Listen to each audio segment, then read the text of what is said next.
काफ़ी लोगों को कन्फ्यूज़न होता है कि क्या स्टॉक मार्केट की इनकम पर हमें टैक्स पे करना होता है। अगर टैक्स पे करना होता है तो कितना हमें टैक्स पे करना होगा। अगर हम इन्वेस्टिंग करते हैं या ट्रेडिंग करते हैं या फ्यूचर एंड ऑप्शंस में ट्रेडिंग करते हैं या हमें कंपनी से डिविडेंड मिलता है या फिर अगर हमें आईपीओ में लिस्टिंग गेन होता है तो हमें कितना टैक्स पे करना होगा। तो आज की इस वीडियो में हम ये सभी चीज़ें डिस्कस करने वाले हैं और लास्ट में मैं आपको बताऊंगा कि कैसे आप अपने टैक्स को सेव कर सकते हो और जो आपके लॉसेज हैं उसको आप कैसे ऑफसेट या कैरी फॉरवर्ड कर सकते हो। और सबसे इंपॉर्टेंट चीज की हम बात करने वाले हैं कि कैसे आप अपने जो टैक्स है उसको इजीली कैलकुलेट कर सकते हो। तो ये वीडियो आपके लिए बहुत ज्यादा इंपॉर्टेंट होने वाला है, तो इस वीडियो को लास्ट तक जरूर देखना। सबसे पहले समझते हैं सबसे इंपॉर्टेंट टैक्सेस के बारे में, जो कि है short term capital gain tax और long term capital gain tax. इसे समझना आपके लिए बहुत ज्यादा इंपॉर्टेंट है। अगर हम short term capital gain tax की बात करें, अगर आप एक साल से पहले शेयर्स को बाय और सेल करते हो तो उस पर आपको 15% short term capital gain tax पे करना होता है। जैसे अगर आपने 1 लाख रुपए स्टॉक्स में इन्वेस्ट किए और कुछ टाइम के बाद उसकी वैल्यू 3 लाख रुपए हो जाती है और आप उसे 1 साल से पहले बेच देते हो तो आपको अपने प्रॉफिट पर 15% short term capital gain tax पे करना होगा। जैसे अगर आपने 1 लाख रुपए इन्वेस्ट किए थे और वो हो जाते हैं 3 लाख रुपए तो आपका टोटल प्रॉफिट हुआ 2 लाख रुपए, तो आपको 2 लाख पर 15% टैक्स पे करना होगा, जो कि होगा 30,000 रुपए। तो आप ऐसे short term capital gain tax को कैलकुलेट कर सकते हो। अगर हम long term capital gain tax की बात करें तो इसमें अगर आप अपने शेयर्स को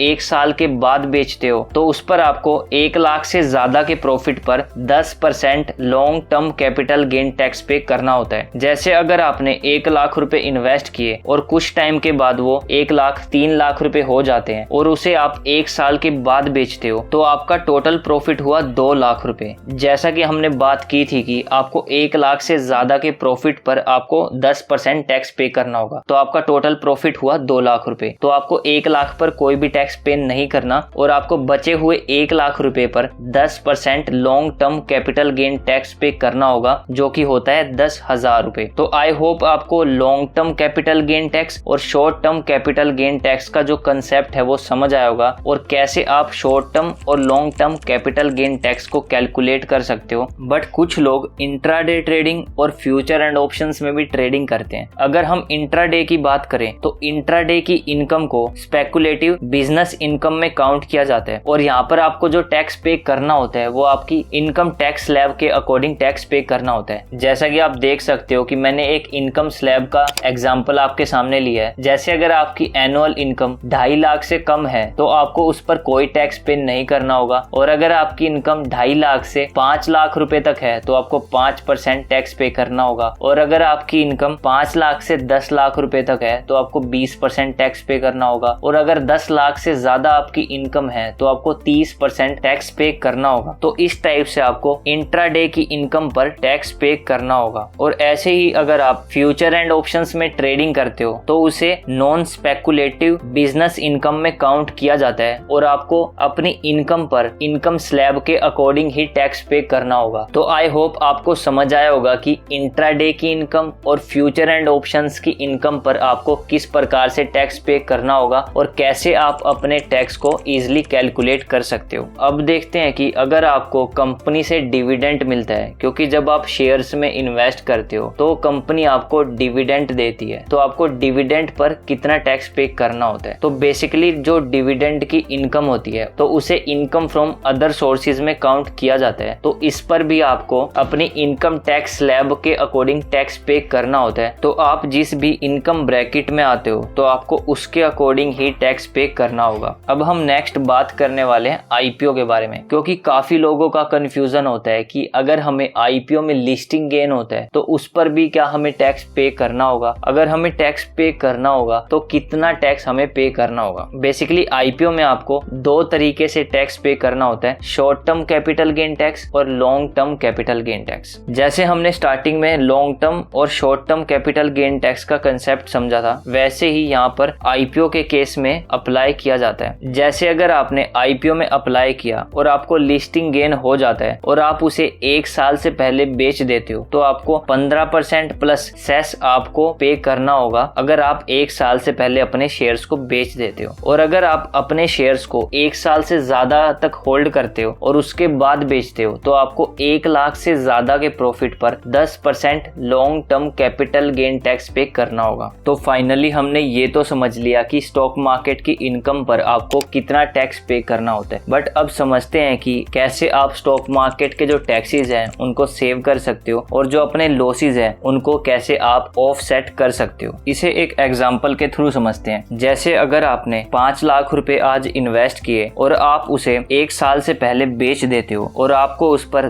2 लाख रुपए का लॉस हो जाता है और उससे अगले साल आपने 5 लाख रुपए फिर से इन्वेस्ट किए और उस पर आपको 4 लाख रुपए का प्रॉफिट हो जाता है, तो अब आपको 4 लाख के प्रॉफिट पर टैक्स पे नहीं करना होगा। यहाँ पर आप अपने जो प्रीवियस ईयर के लॉसेस हैं उसको अपने प्रॉफिट के साथ ऑफसेट कर सकते हो। जैसे आपको लास्ट ईयर 2 लाख रुपए का लॉस हुआ था और इस साल आपको 4 लाख का प्रॉफिट हुआ था, तो आप अपने 4 लाख में से अपने 2 लाख के लॉस को माइनस कर सकते हो और अब आपको सिर्फ अपने 2 लाख के प्रॉफिट पर ही टैक्स पे करना होगा। तो ऐसे आप अपने जो लॉसेस हैं उनको ऑफसेट कर सकते हो। बेसिकली आप अपने शॉर्ट टर्म के जो लॉसेस हैं उसे आप शॉर्ट टर्म कैपिटल लॉस के साथ और लॉन्ग टर्म कैपिटल लॉस के साथ ऑफसेट कर सकते हो और आप अपने लॉसेस को अगले 8 साल तक कैरी फॉरवर्ड कर सकते हो और ऐसे ही आप अपने लॉन्ग टर्म के जो लॉसेस हैं उसे ऑफसेट कर सकते हो। इसे भी एक एग्जांपल के थ्रू समझते हैं। जैसे अगर आपने 10 लाख रुपए आज इन्वेस्ट किए और आपको 3 साल के बाद वहां पर 2 लाख रुपए का लॉस हो जाता है और उससे अगले साल आपको 4 लाख का प्रॉफिट हो जाता है, तो आप अपने जो 4 लाख के प्रॉफिट में से 2 लाख के लॉसेस को माइनस कर सकते हो। तो आपको सिर्फ अपनी 2 लाख की इनकम पर ही टैक्स पे करना होगा, बट आप long term capital gain tax को सिर्फ लॉन्ग टर्म के साथ ही एडजस्ट कर सकते हो और यहाँ पे आप अपने लॉसेस को ऑफसेट कर सकते हो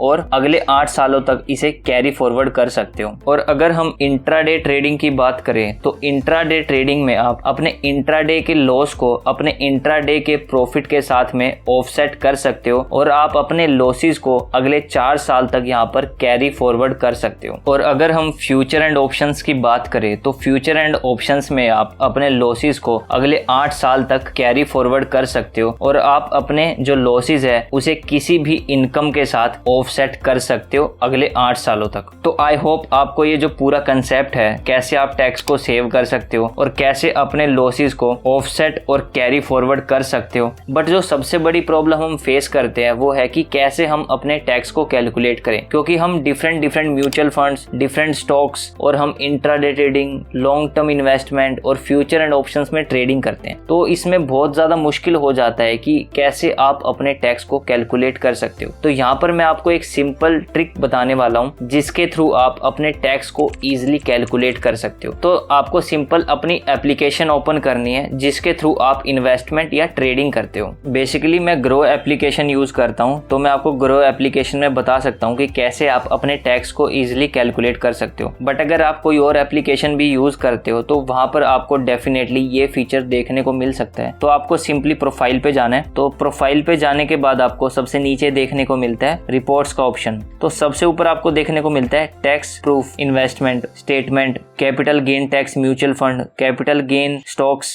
grow balance sheet, GST invoice और यहाँ पर आप अपनी पीएनएल, डिविडेंड रिपोर्ट्स, ये सभी चीजें यहाँ से आप डाउनलोड कर सकते हो। अगर हम स्टॉक्स के कैपिटल गेन को कैलकुलेट करना चाहते हैं तो यहाँ पर आपको सिंपली ईयर सिलेक्ट करना है, कौन से ईयर के आप टैक्सेस को यहाँ पर कैलकुलेट करना चाहते हो। तो यहाँ पर आपको सिंपली डाउनलोड पे क्लिक करना है और आप देख सकते हो कि तो यहाँ पर जो आपकी पीडीएफ है वो सक्सेसफुली डाउनलोड हो जाएगी और या फिर आपको अपने जो रजिस्टर जीमेल आईडी है वहां पर आपको पूरी डिटेल मिल जाएगी। वहां से जाके आप अपने टैक्स को कैलकुलेट कर सकते हो और वहां पर आप देख सकते हो कि आपका टोटल टैक्स कितना बनता है, तो आप उसके अकॉर्डिंग टैक्स फाइल कर सकते हो। तो आई होप आपको ये पूरा प्रोसेस अच्छे से समझ आया होगा और अगर वीडियो अच्छी लगी हो तो वीडियो को लाइक, शेयर और कमेंट करके जरूर बताना। सो मिलते हैं नेक्स्ट वीडियो में, तब तक के लिए कीप लर्निंग, कीप ग्रोइंग।